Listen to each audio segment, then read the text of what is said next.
Implikator konvensional adalah terdapat dua kalimat dengan elevasi yang sama dan mempunyai kondisi kebenaran yang sama pula tetapi masih berbeda maknanya. Contoh, Adi bekerja pagi hari dan belajar sore hari. Adi bekerja pagi hari tetapi belajar sore hari.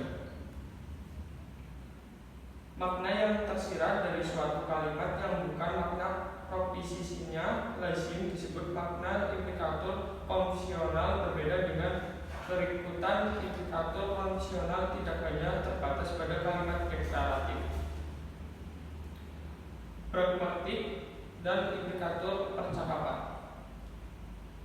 Pragmatik dirumuskan pada awal saksi ini sebagai telah makna menurut si pembicara atau penulis.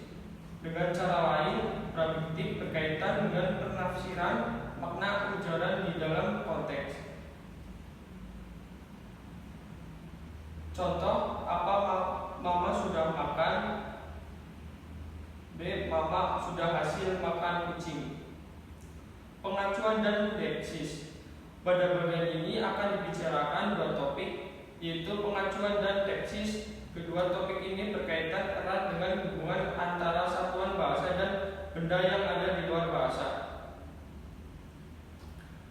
Pengacuan atau referensi adalah hubungan antara satuan bahasa dan maujud berupa benda atau hal yang terdapat di dunia yang diacu oleh satuan bahasa itu. Acuan kata meja ialah benda meja yang berada di luar bahasa. Jika nominal atau frasa nominal itu mengacu pada suatu secara khusus yang dapat diidentifikasi, pengacuan itu bersifat takrif atau teknik. 1.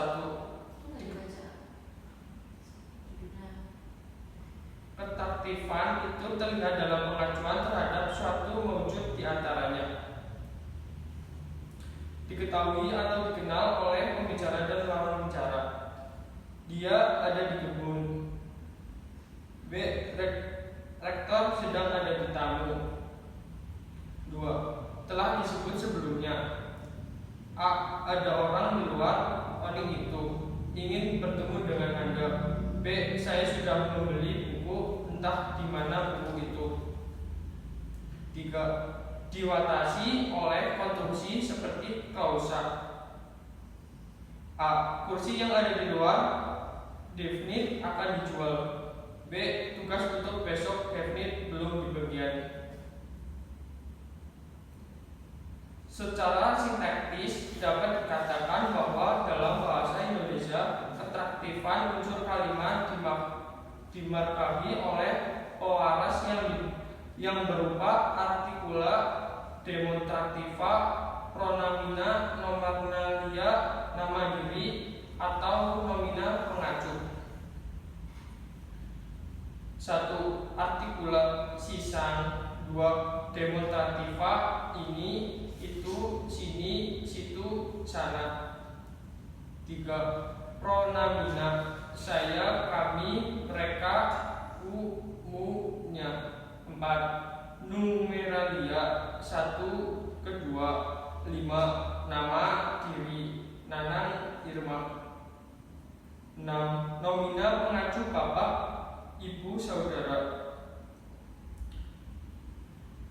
Jika frasa nominal mengacu pada maujud secara umum atau pada suatu yang belum diidentifikasi oleh pembicara, pengacuan tersebut bersifat takrif atau takrifnit. A. Ia memiliki kebun tersebut. B. Nanang mencari seorang pembantu. Semua frasa nominal yang dicetak miring pada contoh di atas pengacuan bersifat umum atau acuan belum teridentifikasi secara pasti. Oleh karena itu, masing-masing bersifat taktraktif. Deaksis. Deaksi adalah gejala semantik yang terdapat pada kata atau konstruksi yang hanya dapat ditafsirkan acuannya dengan perhitungan situasi pembicaraan. Kata atau konstruksi seperti itu bersifat teknis. Sekian, terima kasih. Wassalamualaikum warahmatullahi wabarakatuh.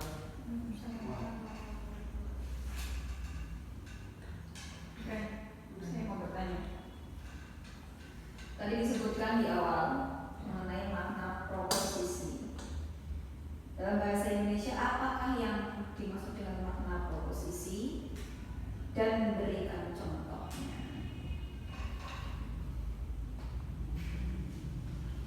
Saya beri waktu 3 menit untuk menjawab.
Jawab.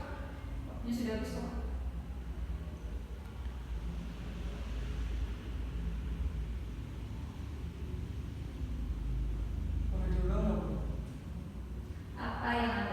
Apa yang dimaksud dengan makna proposisi? Tadi kan Anda menyampaikan mengenai makna proposisi. Apa yang dimaksud dengan makna proposisi yang berkaitan dengan bahasa Indonesia? Tolong dijelaskan dan berikan contohnya. Satu saja.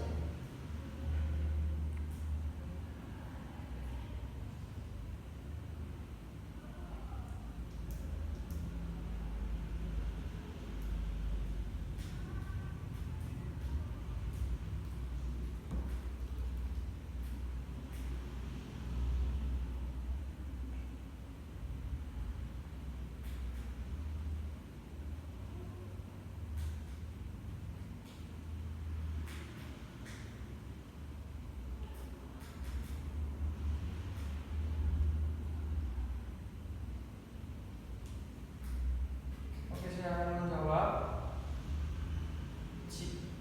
Jika frasa nominal mengacu pada mewujud secara umum atau pada suatu yang belum diidentifikasi oleh pembicara, pengajuan tersebut bersifat traktatif atau. Coba ngomongnya pelan-pelan, jangan terburu-buru. Jika frasa nominal mengacu pada mewujud secara umum atau pada suatu yang belum diidentifikasi oleh pembicara, pengajuan tersebut bersifat traktatif atau tak definit. Apakah itu yang dimaksud dengan makna proposisi? Bukan.